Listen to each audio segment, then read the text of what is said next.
क्या लॉर्ड सुनते हैं या प्रेफरेंस देते हैं जो सीनियर सिटीज़न हो या फीमेल हो या चिल्ड्रंस हो? ये वाली बातें आपने कंट्री लॉ में ज़रूर सुना होगा कि अगर कोई सीनियर सिटीज़न हो या आपका चाइल्ड हो या फीमेल हो, उनको पहले प्रेफरेंस दिया जाएगा versus male versus non senior citizen versus adult. पर क्या ये कर्मा लॉ में भी एप्लीकेबल होता है? क्या लॉर्ड इसके बेसिस में अपनी कर्मा लॉ जजमेंट देते हैं? तो अगर चाइल्ड, फीमेल या सीनियर सिटीज़न कोई क्राइम करा हो तो क्या भगवान उसको माफ़ कर देते हैं क्योंकि वो सीनियर सिटीज़न है? Answer is no. आप समझिए, हमारे शरीर में 3 चीज़ें होती है। एक सोल होती है, एक ग्रॉस बॉडी होती है, एक सर्टल बॉडी होती है। जो सोल होती है उसका कोई जेंडर नहीं होता, वो फीमेल मेल से नहीं पहचानी जाती, वो कभी भी जन्म नहीं लेती, अनबोर्न होती है, कभी भी डाई नहीं करती, कभी भी नहीं मरती। सोल हमेशा सच्चिद आनंद से बनी हुई है, हमेशा आनंद रहता है, सत्य है। और सोल इज़ वन, एक ही सोल है। चाहे वो कुत्ते की सोल हो, एलिफेंट की सोल हो, इंसान की सोल हो, सोल एक ही होती है। तो बॉडी अलग अलग होती है। बॉडी का टाइप है 84 लैक्स बॉडीज़। बॉडी का जेंडर होता है मेल एंड फीमेल। तो बॉडी को फर्दर क्लासिफाई करी जाती है 84 लाख में male and female. Body born भी होती है, बॉडी मर भी जाती है, बॉडी के 5 एलिमेंट है और वो बॉडी से अब धरती पर उगती है, क्योंकि जो पाँच है उनमें मेन एलिमेंट अर्थ, और अर्थ पर ही क्रॉस बॉडी उगती है। ये बॉडी किससे कंट्रोल होती है? सर्टल बॉडी से। सर्टल बॉडी क्या होती है? Mind, false ego, intelligence. तो जब तक हम फॉल्स ईगो में रहते हैं, जब तक हम अपने आप को शरीर मानते हैं, तो हम ग्रॉस बॉडी में फंसे रहते हैं।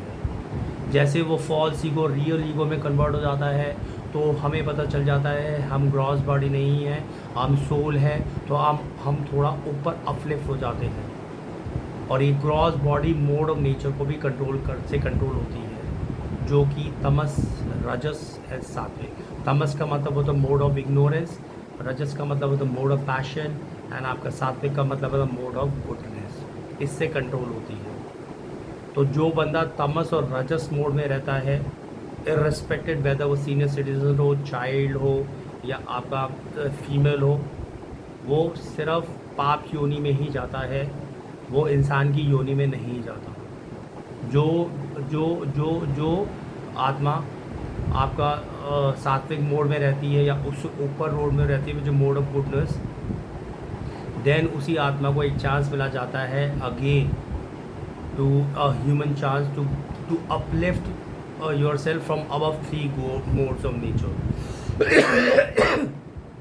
तो लॉर्ड की जो इंटरेक्शंस होती है वो सोल से होती है, और लॉर्ड जो आपके अंदर विष्णु के फॉर्म में है, जिसे क्रियोदक्षाय विष्णु कहते हैं, वो इंटरेक्ट करते हैं विद द सोल से। सो अगर आप फीमेल हो, चाइल्ड हो या सीनियर सिटीज़न हो, कोई प्रेफरेंस नहीं मिलता, ना यमराज के ऑफिस में मिलता, ना भगवान के ऑफिस में मिलता। All are same and all have to follow karma law. क्योंकि कर्मा लॉ कहता है कर्मा योग, कर्मा लॉ कभी भी नहीं कहता कर्मा भोग। कर्मा लॉ गीता पढ़ोगे तो बोलते हैं वो कि worship provided it is done under regular principle of karma law which is karma yoga. Karma भोग का मतलब होता है enjoyment to any level irrespective of karma law. भोगना सिर्फ जानवरों की योनि में होता है, और योग करना, तपस्या करना, वो इंसान की योनि में होता है। सो हम जब पैसा कमाते हैं तो हमें ये ज़रूर देखना चाहिए कि पैसा हम कैसे कमा रहे हैं और कैसे यूज़ कर रहे हैं। तो हमारे पैसे का सोर्स अच्छा हो और यूज़ अच्छा ना हो तो वो भी बेकार है, और हमारा पैसे का सोर्स ही ना अच्छा हो तो वो भी बेकार है। तो हमें देखना पड़ेगा पैसे का सोर्स क्या है और उसका यूज़ क्या है। सो गंदा पैसा आ रहा है तो उसका यूज़ भी गंदा ही होता है। सो आपके कर्मा, आपके परिवार कभी भी नहीं चलते। सो अगर आप गंदा पैसा घर में लाते हो तो और बीवी बच्चे एंजॉय करते हैं तो आपको ही भुगतना पड़ेगा, बीवी बच्चे नहीं भुगतेंगे उस क्राइम में। सपोज़ आप किसी का मर्डर करके आते हो तो पुलिस आपको ही पकड़ेगी, आपके बीवी बच्चों को नहीं पकड़ेगी, क्योंकि बीवी बच्चों को नहीं पता या आपकी फैमिली को नहीं पता।